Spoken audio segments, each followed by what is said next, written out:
बिस्मिल्लाहिर्रहमानिर्रहीम। Dear students, अस्सलाम वालेकुम। उम्मीद आप सब लोग खैरियत से होंगे।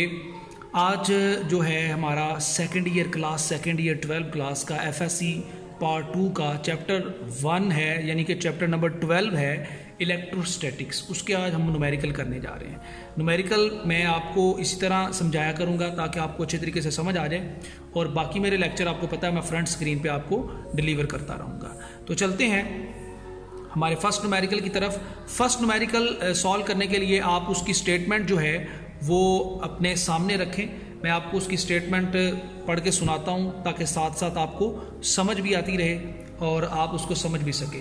तो ये स्टेटमेंट है हमारे पास, पहले इसको एक दफ़ा पढ़ते हैं कि compare magnitude of electrical and gravitational force exerted on an object mass of 10 ग्राम।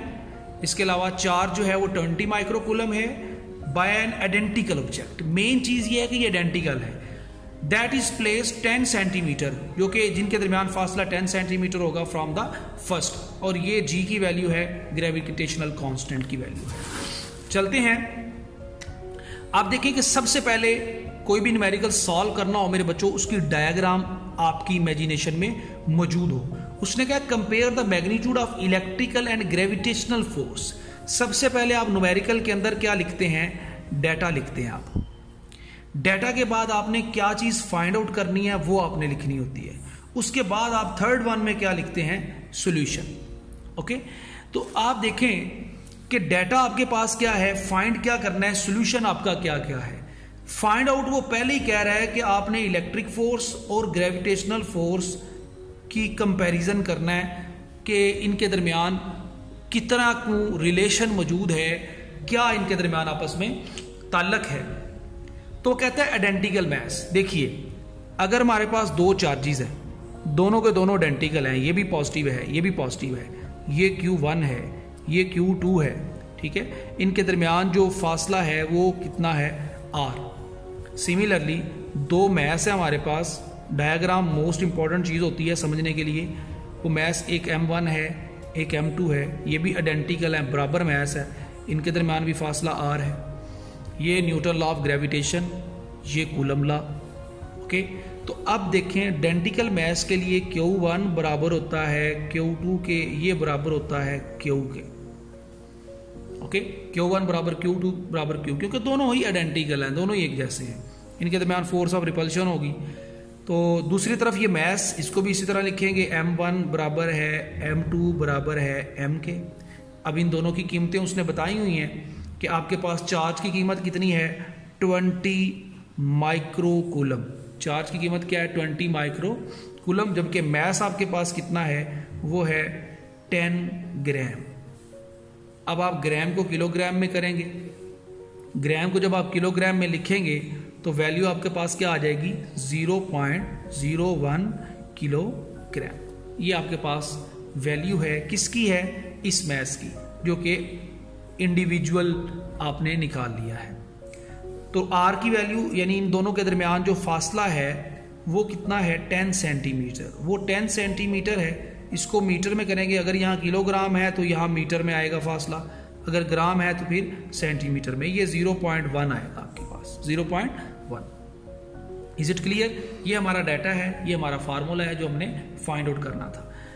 अब देखें, इतना अगर आप कर लेते हैं कि आपने डायग्राम बना ली, आपने डाटा लिख लिया, आपको पता चल गया कि फाइंड आउट आपने क्या करना है, तो आपको वो मार्क्स देगा। अगर आपके 4 मार्क्स हैं न्यूमेरिकल के, तो 1 नंबर आपको वो इसका सारे सेटअप का, जो कि आपने अभी तक कुछ भी नहीं किया, वो मालूम करने का, डाटा और फाइंड का आपको 1 नंबर लाजमी देगा। तो 1 नंबर का तो ये हो गया।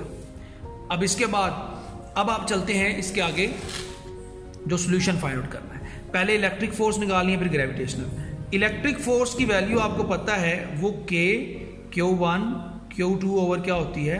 R²। और चूंकि हमारे पास आइडेंटिकल चार्जेस हैं तो ये लिखा जाएगा KQ² ओवर R²। दोनों Q पुट होंगे और आंसर वही आएगा।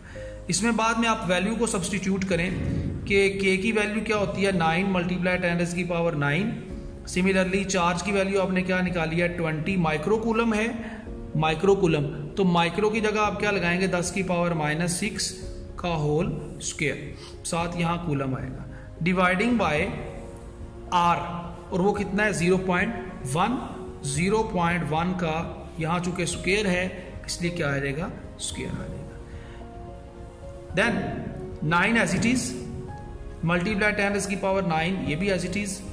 20 का क्या लेंगे, स्क्वायर, और 20 का स्क्वायर आप फाइंड आउट करेंगे, 20 मल्टीप्लाई 20, वो क्या आएगा आपके पास 400, ये 400 है, मल्टीप्लाई 6 2s are 12, 10 की पावर क्या आ जाएगा 12, लेकिन -7 क्या आएगा as it is, dividing by 0.1 का स्क्वायर क्या आएगा आपके पास, 0.1 का होल स्क्वायर आप फाइंड आउट करें वो आएगा 0.01। ओके, ये अभी हम सिर्फ इलेक्ट्रिक फोर्स फाइंड आउट कर रहे हैं। अब आपने क्या करना है, 400 को 9 से मल्टीप्लाई करना है, 400 मल्टीप्लाई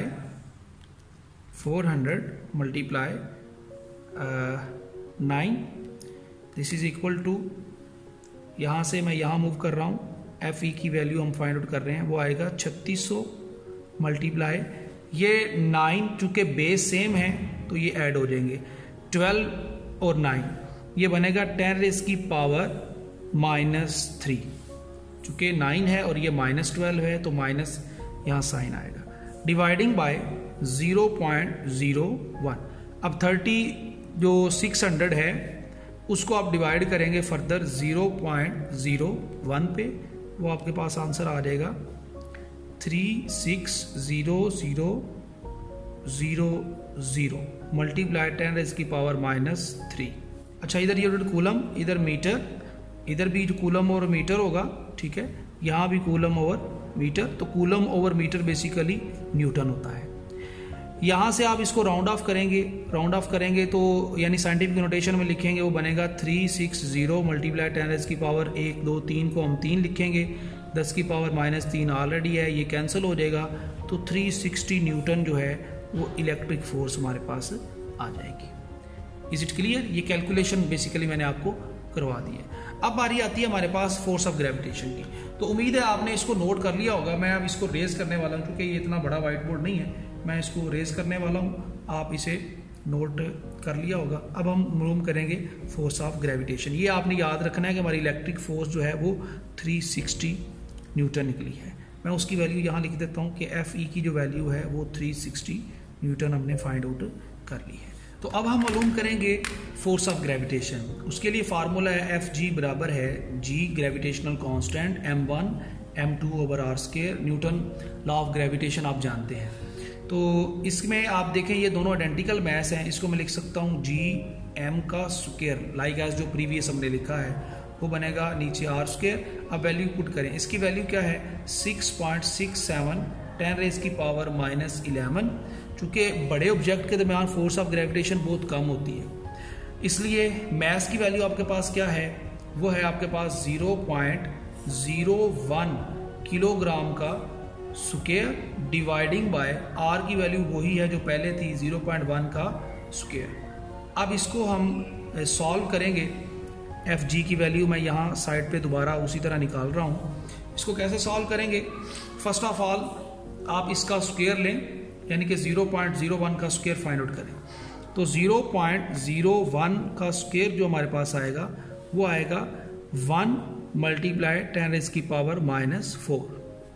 ओके, साथ हमारे पास ये मौजूद है 6.67 10 रेज़ की पावर -11, डिवाइडिंग बाय 0.1 का स्क्वायर, 0.1 का जो स्क्वायर है वो आएगा आपके पास 0.01। ओके, तो ये आपके पास -11 है, ये -4 है, क्या बनेगा आपके पास, ये बनेगा 6.67 10 रेज़ की पावर -15 डिवाइडिंग बाय 0.01। इसको इस पे डिवाइड करें, यानी कि 6.67। आसान तरीका इस्तेमाल कर रहा हूँ, आम बच्चों को भी ये मतलब समझने, जो पहली दफ़ा भी कर रहा होगा उसे भी समझ आ रही होगी, जो इस सब्जेक्ट का नहीं भी है उसे भी आ जाएगी। Dividing by 0.01। ओके, ये बनेगा आपके पास 667 मल्टीप्लाई 10 रेज़ की पावर -15। ओके, अब इसको जो है वो आप राउंड ऑफ करेंगे, इस वैल्यू को राउंड ऑफ करने से ये वैल्यू आपके पास क्या बनेगी 6.67 10 रेस की पावर, तो 2 दर्जे पीछे गए हैं, इधर से ये -13 बाकी रह जाएगा एफ जी, और ये भी आपका क्या बनेगा न्यूटन। ओके, अब एक तो आपके पास वैल्यू आ गई ये वाली, एक ये वैल्यू है। अब इनको आपने क्या करना है, इनकी रेशो मालूम करनी है, इनको डिवाइड करना है। उम्मीद आपने ये भी नोट कर लिया होगा। अब मैं फाइनल जो इनकी वैल्यू हमने निकालनी है उसकी तरफ जा रहा हूँ, जो फाइनल हमारा न्यूमेरिकल मौजूद है। अब एफ ई की वैल्यू थी 360 न्यूटन, जबकि एफ जी की वैल्यू आपके पास आ गई, वो थी 6.67 10 रेस की पावर -13 न्यूटन। तो इनको डिवाइड कर दें सिंपली कि F E over F G, F E की वैल्यू ऊपर लिखें 360 न्यूटन डिवाइडिंग बाय 6.67 10 रेस की पावर -13 न्यूटन। तो यूनिट तो इनका कोई भी नहीं बनेगा, तो जब आप इसको डिवाइड करेंगे 360 को 6.67 पे, तो देखते हैं क्या आता है आंसर। 360 डिवाइडिंग बाय 6.67, ओके, इसको डिवाइड करें, आंसर आएगा आपके पास 53.97 मल्टीप्लाई 10 रेस की पावर, ये ऊपर जाएगा तो क्या बन जाएगा 30। अब जब आप इसको बैकवर्ड मूव करवाएंगे डेसिमल पॉइंट को, 5.39 मल्टीप्लाई 10 रेस की पावर, ये हो जाएगा 14। This is the required ratio of electric force and gravitational force. ये है आपका न्यूमेरिकल। उम्मीद आपको समझ आ गई होगी, बड़ा इंपॉर्टेंट न्यूमेरिकल है। न्यूमेरिकल सारे इंपॉर्टेंट होते हैं। अच्छा, ये न्यूमेरिकल तो हमने कर लिया, लेकिन मैं आपको बता रहा था कि 1 मार्क्स, 1 मार्क आपको डाटा, डायग्राम्स और इसका फाइंड करने का मिलेगा। नंबर 2 मार्क आपको मिलेगा कि आप फार्मूले दुरुस्त पुट कर रहे हैं, जो कि मैंने इलेक्ट्रिक फोर्स का और ग्रेविटेशनल फोर्स का पुट किए थे, उसका 1 मार्क आपको देगा। नंबर 1 आपको मार्क्स मिलेगा कैलकुलेशंस का, दुरुस्त कैलकुलेशन प्रॉपर, जो कि मैंने आपके सामने कैलकुलेटर भी मेरे पास मौजूद है, मैंने वहां से आपको करके दिखाई है, ठीक है। और लास्ट 1 मार्क होता है आपके यहाँ पर मौजूद यूनिट का और आपके करेक्ट आंसर का। अगर आंसर करेक्ट नहीं आता तो आपको ये मार्क्स नहीं मिलेगा, 3 मार्क्स वो आपको लाजमी देगा। ओके, कैलकुलेशन अगर दोस्त हैं, अगर कैलकुलेशन भी गलत है तो ये भी मार्क्स आपको नहीं मिलेगा, अगर डाटा भी गलत है तो ये भी नहीं मिलेगा आपको, ठीक है। तो आपको ये एक step by step marks gain करने पड़ेंगे, एग्जामिनर के हाथ से खींचने पड़ेंगे। अच्छा, इसके बाद हमारे पास न्यूमेरिकल है 12.3। 12.2 मैं अभी नहीं करवा रहा हूँ क्योंकि वो डायग्राम है, उस पर एक मुकम्मल लेक्चर बनेगा। न्यूमेरिकल के मेरा लेक्चर जो है वो थोड़ा सा लेंथी हुआ करेगा, ताकि आप उसको कंटिन्यूसली वॉच करते रहें। और जो 12.2 न्यूमेरिकल है, घबराना नहीं आपने, वो देखें, वो चूँकि पेपर में इतना आता नहीं है, लेकिन मैं आपको करवाऊँगा ज़रूर, ताकि आप एंटी टेस्ट में आपको प्रॉब्लम ना हो। तो ये न्यूमेरिकल इंशाल्लाह मैं आपको बाद में एक सेपरेट कंप्लीट लेक्चर डिलीवर करूँगा। नेक्स्ट न्यूमेरिकल है हमारे पास, ये देखें 12.3। A point charge Q -8 10 raise की पावर क्या है 6 coulomb is placed at origin पे रखा है। Calculate electric field at a point 2 metre from the origin of the Z axis. तो आइए चलते हैं, ये हमें क्या बताना चाहता है। पहली बात तो आप अंडरस्टैंड कर लें कि जो आपको चार्ज की वैल्यू उसने दी है वो नेगेटिव में है। -8 मल्टीप्लाई 10 रेज़ की पावर क्या है आपके पास -8 कूलम। ये डाटा है, ये आपका क्या है डाटा। याद रखें, ये लिखना भूलना नहीं है, क्यू की वैल्यू आपके पास आ गई है। इसके अलावा जो वो कहता है कि नेगेटिव चार्ज मौजूद है, आपको पता है नेगेटिव चार्ज जो है उसकी फील्ड इनवर्ड होती है। नेगेटिव चार्ज की फील्ड क्या होती है इनवर्ड। तो नेगेटिव चार्ज की जो फील्ड इनवर्ड है, यहाँ ये आपके पास Z एक्सिस है, ये आपके पास X एक्सिस है, सॉरी Y एक्सिस, ठीक है। ये आपके पास Y एक्सिस है, और स्पेस के अंदर आपके पास ये वाला जो पोर्शन होता है ये आपके पास X एक्सिस होता है। तो अलोंग Z एक्सिस वो कहता है कि 2 मीटर के फासले पर चेक करें कि आपकी इलेक्ट्रिक फील्ड की स्ट्रेंथ कितनी है, इलेक्ट्रिक फील्ड की स्ट्रेंथ कितनी है। तो यहाँ से 2 मीटर, मैं कहता हूँ यहाँ से यहाँ तक, यहाँ से लेकर यहाँ तक ये कितना फासला है 2 मीटर फासला है। किसके अलोंग Z एक्सिस के अलोंग। डायग्राम हर चीज़ को क्लियर कर देती है। तो आपके पास R की वैल्यू इस वक्त कितनी है 2 मीटर, ठीक है। आपने फाइंड आउट क्या करना है मेरे बच्चों, आपने इलेक्ट्रिक फील्ड की वैल्यू निकालनी है। इलेक्ट्रिक फील्ड की वैल्यू निकालनी है, सोल्यूशन में चलें तो ये तो आप कर करके बैठे हुए हैं, आप बड़े लायक और ज़हीन हैं कि ई की वैल्यू आपके पास क्या आ रही है, के क्यू ओवर आर स्क्वायर, साथ क्या है आपके पास के। आपको पता है फर्स्ट ईयर में आपने पढ़ा था, अब आप देखिए मैंने ई के ऊपर ये वेक्टर का निशान डाला हुआ है, एरो डाला हुआ है, इधर मैंने यूनिट वेक्टर के ऊपर कैप डाल दी है। तो आपने पढ़ा है कि अलोंग जी एक्सिस जो आपका यूनिट वेक्टर होता है वो क्या होता है के, अलोंग वाई एक्सिस क्या होता है J, along X axis unit vector क्या होता है आई। तो ये आपका जो है के यूनिट वेक्टर है अलोंग जी एक्सिस। तो वैल्यूज पुट करें और आंसर निकाल लें। के की वैल्यू क्या है 9 मल्टीप्लाई 10⁻⁹, क्यू की वैल्यू आपके पास क्या मौजूद है -8 मल्टीप्लाई 10⁻⁻8 डिवाइडिंग बाय आर का स्क्वायर यानी 2 का क्या होगा स्क्वायर, साथ आपके पास के यूनिट वेक्टर मौजूद है। Is it clear? अब इसकी कैलकुलेशन करें। कैलकुलेशन इसकी कोई इतनी वो कहते हैं मुश्किल नहीं है। तो सबसे पहले आप 9 को 8 से मल्टीप्लाई करें। 9 को 8 से मल्टीप्लाई आपके लिए करने लगा हूँ, वैसे मुझे पता है कि 9 को 8 मल्टीप्लाई करने से 72 आता है, ये देख सकते हैं, ठीक है। ये वैसे फन के लिए कि 72 यहाँ लगाएं आप, क्या आएगा आपके पास -72 ओके मल्टीप्लाई 10⁻⁻, ये प्लस का 9 माइनस का 8, जवाब क्या आएगा जस्ट +1, प्लस का 9 है माइनस का 8 है प्लस, ये वाला माइनस ऑलरेडी बाहर, और 2 का स्क्वायर क्या होगा 4 ओके। अब 10 को मल्टीप्लाई करें 72 से, मल्टीप्लाई 10, आंसर आ जाएगा 720, साथ ये के यूनिट वेक्टर चल रहा है, डिवाइडिंग बाय 4। अच्छा अब इसको डिवाइड करें, 720 को साथ ये आपके पास के यूनिट वेक्टर है, डिवाइड करें तो आपके पास आंसर आ जाता है 720 डिवाइडिंग बाय 4, आंसर आएगा आपके पास -180, साथ न्यूटन पर कूलम इसका यूनिट है। के यूनिट वेक्टर भी आप इसके साथ अटैच करेंगे, ये आपका रिक्वायर्ड इलेक्ट्रिक फील्ड है। कहाँ पर? जब आप जी एक्सिस पे नेगेटिव चार्ज के जी एक्सिस पे 2 मीटर तक फासला तय करेंगे तो इन रिक्वायरमेंट के मुताबिक ई की वैल्यू आपके पास -180 न्यूटन पर कूलम। Is it clear? अच्छा, अब हमारा न्यूमेरिकल है 12.4, determine the electric field at position, this is a position 4i + 3j metre caused by point charge q, जो कि हमारे पास पॉइंट चार्ज q है। c इसका यूनिट यानी कूलम है, प्लेस्ड एट ओरिजिन, ये ओरिजिन पर पड़ा हुआ है। तो वैल्यू क्या मालूम करनी है आपने इलेक्ट्रिक फील्ड की, बड़ा आसान और बड़ा इंपॉर्टेंट। आप देखें कितनी दफ़ा ये पेपर में आया हुआ है, तो इसको हम सॉल्व करेंगे अब।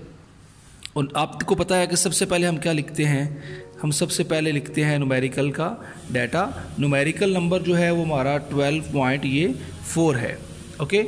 यहाँ पर डाटा सबसे पहले लिखें। डाटा के अंदर आपको पोजीशन वेक्टर दिया हुआ है वो है 4i + 3j, और आप निकालना क्या चाहते हैं, फाइंड आउट क्या करना चाहते हैं, वो है हमारे पास इलेक्ट्रिक फील्ड की वैल्यू।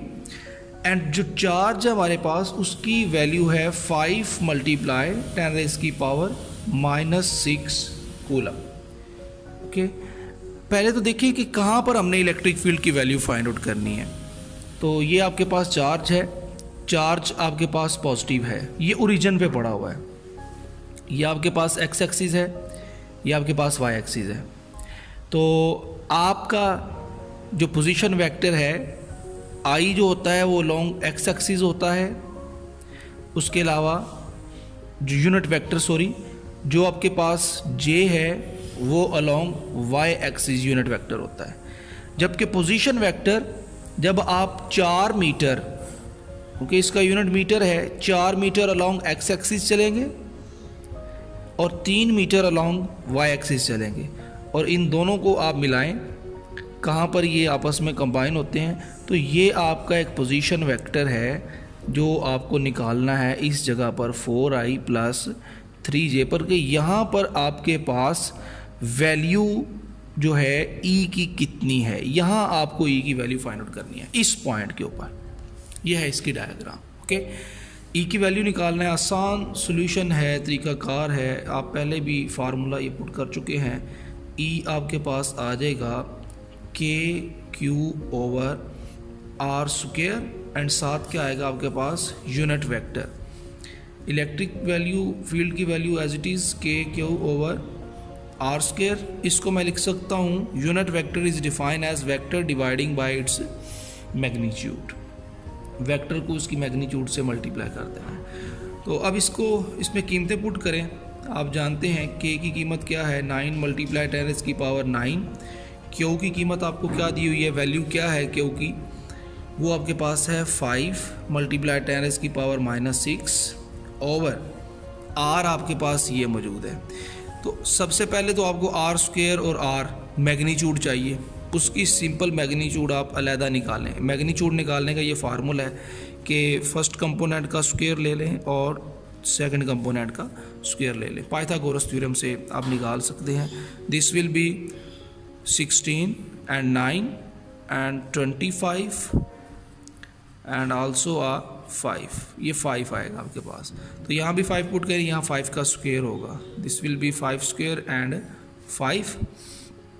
और इसके साथ इस वेक्टर की कीमत, और वो वेक्टर की कीमत आपके पास मौजूद है, और वो कितनी है 4i plus 3j। Okay, is it clear?